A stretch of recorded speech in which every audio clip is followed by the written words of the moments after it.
That is the incredible guitarist Mark Stewart in his barn in North Adams, Massachusetts, playing music by Jeffrey Brooks. And you have to check out Jeffrey Brooks's album, The Passion, which is really beautiful. Here's Jeff. Welcome, Jeff. Hi. Hi. Hey, Jeff. Hi. How are you doing? That was fantastic. Yeah. From Minneapolis. I'm just sharing where Jeff is joining us from Minneapolis. So all of the listeners who are there in Berlin, smack in the middle of the country, and Jeff Brooks, beautiful, beautiful piece. Yeah. Yeah. Mark did a great job. Yeah. And Mark will be joining us in a moment too. He probably has to unplug and reorient himself. Yeah, we changed it a bit since we did it last. I don't know if the whammy bar was a lot of times you hear a piece and you really kind of like the piece, but you feel like there's something missing. Chances are it's a whammy bar. Yeah. Tell us about the title, Jeff. Santuario. Yeah. It was more came out of writing for Mark. I'd written for Mark before, but never as a soloist. Always as part of an ensemble, and it wasn't until Jane and Richard Stewart commissioned this piece just for Mark that I had a chance to write for him. But Mark always had this kind of like almost shamanistic aspect to his personality, where you could see him after rehearsal, maybe doing some kind of potions or something. I don't know. Like it just seemed like he had some sort of. And I was thinking about. I know there are a lot of people needing healing in their lives, and I thought of this place in New Mexico, Santuario de Chimayo, and was a favorite place of mine to visit, and you see people coming there for the dirt there was supposed to have healing properties, and they'd be walking for miles on crutches or crawling on their knees to get this special dirt, hoping that it would heal them, So I wanted to. I wanted to write a healing piece, but not just not really a delicate healing piece, but an aggressive healing piece. Hi, Mark. You did it. You're just grabbing onto life with that vigor. Hi, everybody. Can you hear me? Yes. Yeah. Okay. You can take a swig of that beer. It's okay. You're not driving, are you? No, I'm not. But Jeffrey was speaking, and he was speaking of the dirt. He was speaking of the healing, and this is sometimes healing. But I had to pause just to completely concentrate on what he was saying, and now I will have a swig of Pabst. A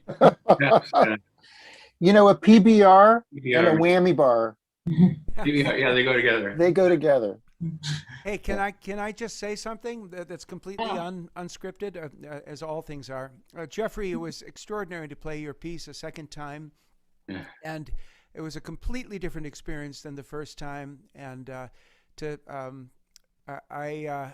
have so many things that we'll say when we speak in person, but I just want to say I'm a very grateful man right now. So I'll stop.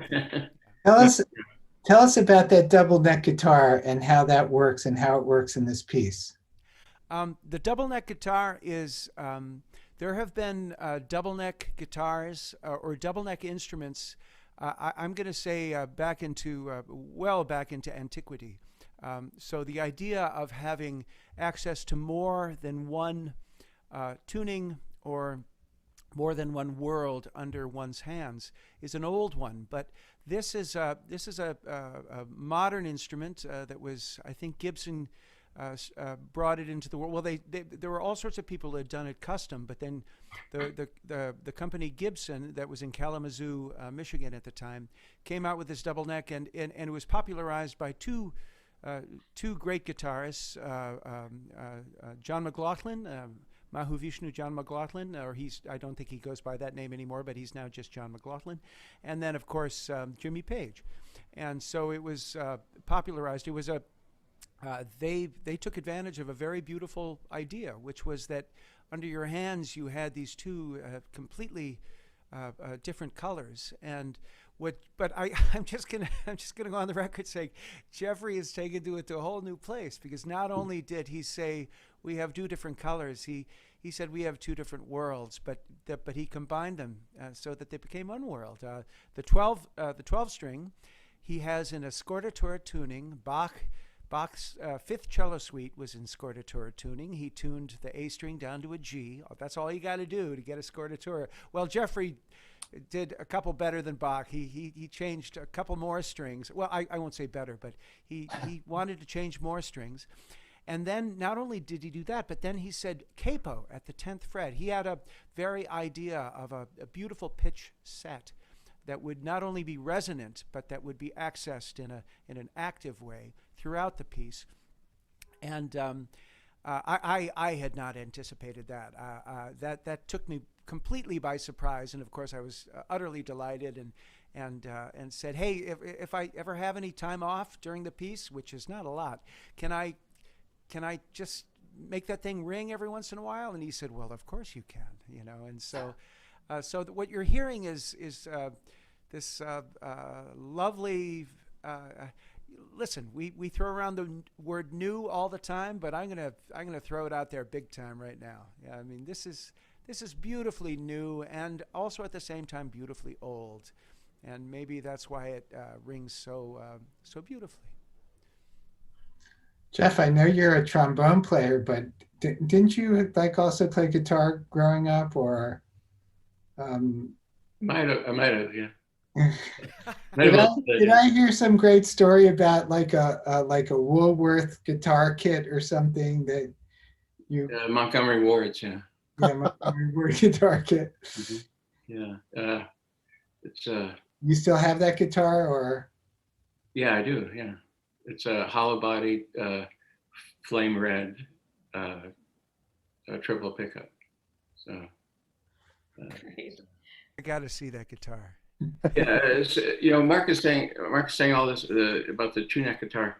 Two-neck guitar is really a bad idea. So, so I think it was mistake. Never don't make two-neck guitars. You're fine with one neck. If you want two guitars, get two guitars. You know, it's a really good idea. Yeah, A 3-neck guitar. Okay. Cheap Trick. Come on, help me out. It's only my brain. Wonderful guitar player, the Chicago band Cheap Trick. Yeah. He had a 5-neck guitar. Yeah. Okay, well, we're gonna have to. Can we come back? Can we do a 3-neck guitar piece next time? Yeah. Okay.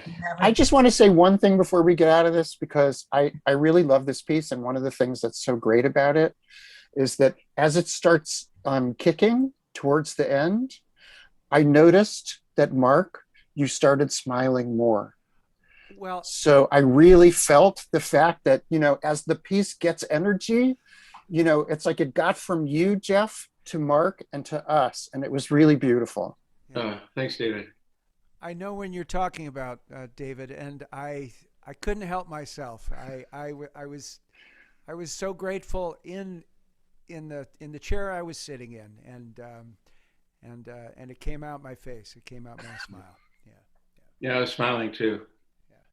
Thank you so much, Jeff. Thanks for the piece, and thanks, Jane and Dick Stewart, for commissioning it, and thanks, Mark, for your performance today.